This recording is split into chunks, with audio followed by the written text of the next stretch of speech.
Meus queridos irmãos, a paz do Senhor Jesus.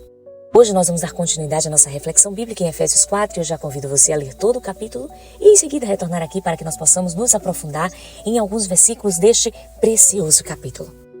Dando início à nossa reflexão bíblica, eu gostaria de ler com você dos versículos 2 ao 7, que diz assim: Sejam sempre humildes, bem-educados e pacientes, suportando uns aos outros com amor. Façam tudo para conservar por meio da paz que une vocês a união que o Espírito dá. Há um só corpo e um só Espírito e uma só esperança para a qual Deus chamou vocês. Há um só Senhor, uma só fé e um só batismo. E há somente um Deus e Pai de todos, que é o Senhor de todos, que age por meio de todos e está em todos. Porém, cada um de nós recebeu um dom especial de acordo com o que Cristo deu. Nós devemos observar que o Senhor demonstrou amor por nós, para que nós demonstremos este amor aos outros. E não tem forma melhor do que demonstrar esse amor através dos frutos do Espírito que Deus deseja que nós tenhamos. E ele cita aqui algumas virtudes que nós, enquanto cristãos, devemos ter. A humildade, sermos pessoas bem educadas, pacientes, suportando uns aos outros. Devemos também conservar a paz que nos une. No mundo onde cada vez mais se luta por bandeiras religiosas, o Senhor nos ensina o contrário, que nós andemos em união entre os irmãos. E isto agrada a Deus. E é esta união que o Espírito dá, o Espírito de Deus. Devemos observar que, aonde há desunião, o Espírito Santo só está em figura ilustrativa. O Espírito Santo, para estar atuando na igreja, deve ser acompanhado da união. Por isso, nós devemos observar se na nossa comunidade de fé essas características são observadas, levando em conta a união como primazia da atuação do Espírito Santo na igreja. Devemos entender que, em meio a tantas manifestações da glória de Deus, que é a multiforme graça, há um só corpo, o corpo de Cristo, a igreja do Senhor. Um só Espírito, que é o Espírito Santo que habita em nós no momento que nós confessamos Jesus como Senhor e Salvador das nossas vidas. Uma só esperança, que é a volta do nosso Senhor Jesus Cristo. Então, se nós observamos que na nossa comunidade de fé não se caminha ou não se estimula a unidade no meio do corpo de Cristo, observando o reino de Deus na terra, se não se fala no Espírito Santo, ou se ele é apenas uma figura ilustrativa, ou se ele é apenas um método de poder ter mais conhecimento para si, ou algo que nós buscamos dentro de quatro paredes e não manifestamos no mundo e na comunidade de fé, nós devemos ter cuidado. Nós devemos nos afastar e procurar o lugar onde todas essas características elas são visíveis. Há um só Senhor. Se existem outros senhores, se há algum tipo de idolatria, clara ou velada, nós devemos estar em alerta. Uma só fé, que é a fé em Cristo Jesus. Um só batismo, que é o batismo em Deus, em Jesus Cristo. Quando nós confessamos a Jesus como Senhor e Salvador, o Espírito Santo passa a fazer morada em nós. E o batismo nas águas é a manifestação pública de fé. Há somente um Deus e Pai, que é o Senhor de todos. É Ele quem age. Então, se está agindo outro Espírito que não de Cristo, tenho que te dizer que o Espírito do Anticristo já está atuando nas comunidades de fé e nós precisamos despertar. Estar atentos se na nossa denominação, se nas nossas reuniões de fé, Jesus está sendo entronizado. Agora, cada um recebeu um dom especial. Deus, ele dispensa a cada um conforme os seus propósitos. Nós não podemos querer o dom que Deus dispensou ao nosso irmão. Nós devemos observar que dons Deus nos deu. E nós devemos pedir a Deus que revele em nós quais são os dons que ele nos dispensou e como utilizá-los no reino de Deus. Vamos ler agora do 10 até o versículo 15. Assim quem desceu é o mesmo que subiu acima e além dos céus para encher todo o universo com a sua presença. Foi ele quem deu dons às pessoas. Ele escolheu alguns para serem apóstolos, outros para profetas, outros para evangelistas e ainda outros para pastores e mestres da igreja. Ele fez isso para preparar o povo de Deus para o serviço cristão, a fim de construir o corpo de Cristo. Desse modo, todos nós chegaremos a ser um na nossa fé e no nosso conhecimento do Filho de Deus. E assim seremos pessoas maduras e alcançaremos a altura espiritual de Cristo. Então não seremos mais como crianças, arrastados pelas ondas e empurrados por qualquer vento de ensinamentos de pessoas falsas. Essas pessoas inventam mentiras e por meio delas levam outros para caminhos errados. Pelo contrário, falando a verdade com espírito de amor, cresçamos em tudo até alcançarmos a altura espiritual de Cristo, que é a cabeça. Nós devemos entender que aquele que desceu, que é Jesus Cristo, é o mesmo que subiu, acima e além dos céus, para encher todo o universo com a sua presença. Então, aqui ele está falando do plano da redenção. Nós celebramos a Páscoa, que é a morte e a ressurreição de Cristo. Então, ele veio, ele deu a sua vida e ele ressurgiu. E essa é a nossa esperança. E ele deu dons às pessoas. E quais são esses dons? Temos vários dons. Apóstolos, profetas, evangelistas, pastores e mestres. Então, existem características e tem pessoas que podem ter mais de uma característica que denote alguns desses dons. Por isso, nós não devemos nos preocupar em ter um dom que Deus não nos dispensou porque o nosso irmão tem determinado dom e a gente queria aquele dom. Quando, na realidade, o Senhor ele se entristece com esse tipo de postura, porque ele deu a cada um dons, a fim de cumprir propósitos específicos. E todos esses dons são dados para a preparação do povo de Deus. Então, se você, meu irmão, recebeu um dom do Senhor e você está usando para benefício próprio, para algo só para você, você não está cumprindo os propósitos para os quais Deus te entregou os dons. Nós vemos aqui claramente que esses dons eles são entregues para a preparação do povo de Deus, para o serviço cristão. Você tem que preparar as pessoas para que elas sirvam a outras pessoas, não para que elas engordem o seu gado, não para que elas fiquem dependentes de você, na sua redoma religiosa. Essas pessoas precisam crescer em maturidade para que elas venham a edificar outras vidas e o reino de Deus a avançar. Aleluia! Nós precisamos ajudar na construção do corpo de Cristo. Desse modo, chegaremos a ser um na nossa fé e no conhecimento do Filho de Deus. Glória a Deus. Para que nós atinjamos a maturidade e a altura espiritual de Cristo. Então nós precisamos crescer, irmãos. Eu sei que muitos de nós, até mesmo como ovelhas, nós queremos ficar num lugar mais cômodo, nós queremos ser crianças muitas vezes. Tem pessoas que morrem crianças espirituais. Mas é necessário crescer. Assim como na nossa humanidade, nós não somos crianças eternamente. Nós temos que crescer. E crescer dói, é desconfortável, mas é necessário para que nós não estagnemos. Por isso nós precisamos abrir os nossos olhos e as nossas lideranças estão nos levando a esta maturidade que Efésios está nos declarando por meio desta reflexão. Aleluia. Nós não seremos como crianças, arrastados pelas ondas e empurrados por qualquer vento de ensinamentos de pessoas falsas. Por isso a apostasia. Porque os líderes não estão preparando pessoas maduras. Eles estão criando crianças eternas. E isto é muito perigoso, porque as pessoas estão ficando cegas para todo tipo de ensinamento. E nos últimos dias muitos serão enganados e apostatarão da fé, dando lugar à doutrina de demônios.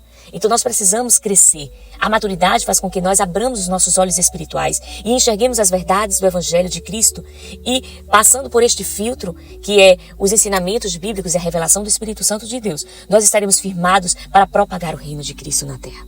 Nós precisamos ter cuidado com essas pessoas que inventam mentiras e que levam pessoas por caminhos errantes. Nós devemos falar a verdade com espírito de amor. Esse amor que nos constrange, que nos confronta também. Porque quem ama, se nós formos ver os nossos pais, eles nos amam tanto que muitas vezes eles têm que ser mais firmes. Então essa demonstração de amor não é uma demonstração de amor melosa, aonde só se fala o que a pessoa quer ouvir, aonde não se disciplina, não se discipula. Não. Esse amor que está falando aqui é um amor que realmente nos confronta e nos leva ao crescimento. Por isso nós devemos estar atentos a esses ensinamentos. Nós devemos crescer em tudo para alcançar a altura espiritual de Cristo. Ele é o cabeça, mas para que o corpo ele cresça, ele tem que crescer junto. A cabeça já está na sua proporção, mas o corpo precisa crescer junto com ele. Senão vamos ter deformidades. Ele faz com que todo o corpo fique bem ajustado e cada parte seja ligada à outra, por meio da união de todas elas, para que cada parte funcione bem e o corpo todo cresça e se desenvolva por meio do amor. Versículo 16. É ele quem faz com que o corpo todo fique bem ajustado e todas as partes fiquem bem ligadas entre si por meio da união de todas elas. E assim cada parte funciona bem e o corpo todo cresce e se desenvolve por meio do amor. Versículo 17 ao versículo 19. Portanto, em nome do Senhor eu digo e insisto no seguinte: não vivam mais como os pagãos, pois os pensamentos deles não têm valor. E a mente deles está na escuridão. Eles não têm parte na vida que Deus dá porque são completamente ignorantes e teimosos. Eles perderam toda a vergonha e se entregaram totalmente aos vícios. Eles não têm nenhum controle e fazem todo tipo de coisas indecentes. Aqui o apóstolo Paulo ele nos dá um ensinamento claro de que nós não devemos viver como os pagãos. Nós devemos entender que muitas coisas na cultura são pagãs. E até mesmo nesse tempo que se comemora a Páscoa, se vive muito uma religiosidade fingida, que não entende o real propósito de Cristo ter vindo como um homem morrido, ressuscitado ao terceiro dia. Só é uma encenação e emociona muitos, mas não mostra a realidade que transforma. E é essa realidade que nós, enquanto cristãos, devemos mostrar ao mundo e às pessoas. Jesus ele veio não apenas para ser um lindo exemplo. Ele veio para nos deixar uma missão declarada. E nós devemos abrir mão também das nossas vidas para viver em transformação, andando no Espírito, sendo transformados e regenerados por Deus. Pois essas pessoas vivem na escuridão. Elas não têm parte na vida que Deus dá, porque elas são ignorantes, são teimosas, querem agir por elas. Não querem que Deus tome a dianteira. Elas querem que Deus entre apenas onde elas permitem. Elas querem controlar o Espírito Santo de Deus. E isso leva muitos à apostasia. Eles não têm vergonha, se entregaram aos vícios, acham que são livres, mas são escravos dos vícios. Eles não têm controle nenhum, embora eles achem que têm controle das próprias vidas. Mas eles estão escravos e fazem todo tipo de coisas indecentes que desagradam a Deus. Versículo 22 até o versículo 24. Portanto, abandonem a velha natureza de vocês que fazia com que vocês vivessem uma vida de pecados e que estava sendo destruída pelos seus desejos enganosos. É preciso que o coração e a mente de vocês sejam completamente renovados. Vistam-se com a nova natureza criada por Deus, que é parecida com a sua própria natureza e que se mostra na vida verdadeira, a qual é correta e dedicada a Ele. Paulo está nos deixando um ensinamento, que nós devemos abandonar a velha natureza. O apóstolo Paulo nos deixa ensinamentos claros aqui. Embora a velha natureza lute contra a nova, mas nós devemos abandonar. Ela não tem mais domínio sobre nós, porque por meio de Cristo, nós morrimos para nós mesmos. Nós morrimos para a carne, para os desejos, para os impulsos carnais, e nós vivemos para Cristo, para louvor de sua glória.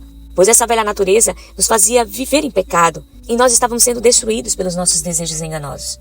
Então nós precisamos ter essa renovação da nossa mente e do nosso coração, completamente, para que nós nos vistamos da nova natureza criada por Deus, que é parecida com a sua própria natureza, que se mostra na vida verdadeira. Essa é a vida que Deus quer que nós tenhamos.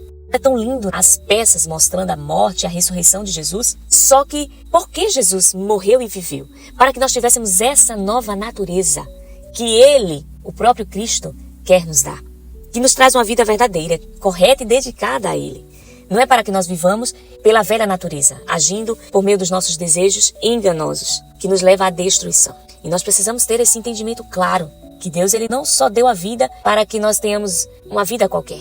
Ele quer que nós tenhamos a vida verdadeira, a vida transformadora que Cristo deseja nos dar.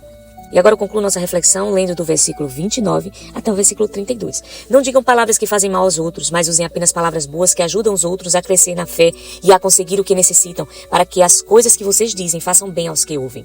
E não façam com que o Espírito Santo de Deus fique triste, pois o Espírito é a marca de propriedade de Deus colocada em vocês, a qual é a garantia de que chegará o dia em que Deus os libertará. Abandonem toda amargura, todo ódio e toda raiva. Nada de gritarias, insultos e maldades. Pelo contrário, sejam bons e atenciosos uns para com os outros e perdoem uns aos outros, assim como Deus, por meio de Cristo, perdoou vocês. Nós devemos ter cuidado com o que sai da nossa boca. A gente sabe que as palavras têm poder tanto para abençoar como para amaldiçoar.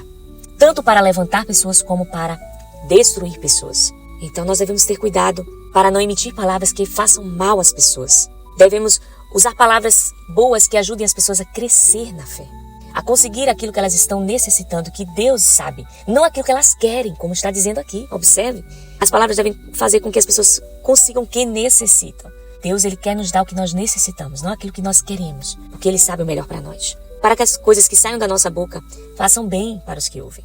Nós não devemos entristecer o Espírito Santo, irmãos. E, infelizmente, o Espírito Santo está muito triste com muitas posturas de muitas lideranças religiosas, que usam as palavras em benefício próprio, que distorcem as Escrituras, a fim de atingir os seus propósitos, que não levam as pessoas a crescer espiritualmente, a crescer na fé. O Espírito ele é a marca da propriedade de Deus colocada em nós. Então, quando nós confessamos Jesus como Senhor e Salvador, esse Deus que deu a sua vida e ressuscitou, através do Espírito Santo, como Ele disse, eu vou ao céu, mas deixarei um Consolador. Então, o Espírito Santo faça fazer morada em nós. Nós não devemos entristecê-lo, porque o Espírito Santo é a garantia de que chegará o dia que Deus os libertará, quando nós estaremos para sempre com Ele. Aleluia! E essa é a nossa esperança. A Páscoa ela nos dá esse sentido de fé e de esperança, de que Cristo vai voltar. E nós estaremos com Ele face a face. Portanto, nós devemos abandonar coisas que desagradam a Deus, coisas que não fazem bem ao nosso espírito. Amargura, ódio, raiva, gritarias, insultos e maldades. E muitas vezes as pessoas hoje em dia não têm mais sensibilidade para identificar aquilo que está causando dano a ela. São pessoas rixosas, grosseiras no trato com as pessoas, insensíveis. E Deus ele nos alerta quanto a isso, que nós abandonemos esses sentimentos ruins que fazem mal ao nosso espírito e que entristecem o Espírito Santo de Deus. Devemos ser bons e atenciosos para com os outros, perdoando uns aos outros, assim como Deus nos perdoou. E esse é um ponto que eu gostaria de concluir a nossa reflexão. Deus, ele deu a sua vida para que nós tivéssemos vida. Ele nos amou quando nós ainda estávamos em pecado. Ele demonstrou misericórdia por nós para que nós tenhamos misericórdia dos outros. Nós devemos perdoar aqueles que nos ferem, aqueles que nos magoam. Se nós somos testemunhas de Cristo, se nós temos o caráter de Cristo revelado em nós, se nós não temos estes frutos que foram mencionados aqui, se nós não perdoamos o nosso irmão, se nós guardamos ódio no nosso coração, amargura. Querido irmão, eu sinto lhe dizer essa verdade. Você precisa nascer de novo. Você precisa arrepender-se enquanto é tempo. Porque o reino de Cristo, ele é baseado em perdão. O perdão que um dia nós recebemos, nós devemos refletir para quem nos magoa, para quem nos entristece. E é matando a nossa carne, é nos humilhando, é reconhecendo que o Senhor, ele tem a primazia, a soberania em nossas vidas. É que nós vamos crescer espiritualmente. É que nós vamos morrer para nós mesmos. Eu gostaria de orar por você nesse momento. Pai, eu te agradeço por essa reflexão. Eu te agradeço, Senhor, porque tu morreu naquela cruz para que nós, não simplesmente nesse período de Páscoa, nos lembremos e nos emocionemos, mas para que nós tenhamos a vida verdadeira, o caráter de Cristo revelado nas nossas ações, nas nossas atitudes. Nos ajuda, Pai, a refletir o teu amor, nos ajuda a perdoar como tu nos perdoaste, nos ajuda a abandonar sentimentos ruins, ódio, amargura.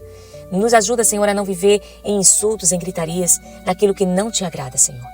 Que a nova natureza cada vez mais ocupe espaço em nós e que a nossa velha natureza seja abandonada. Nos ajuda, Pai, a vencer a nossa humanidade, a nossa carne e nos ensina, Pai, a viver de modo que te agrade, Senhor.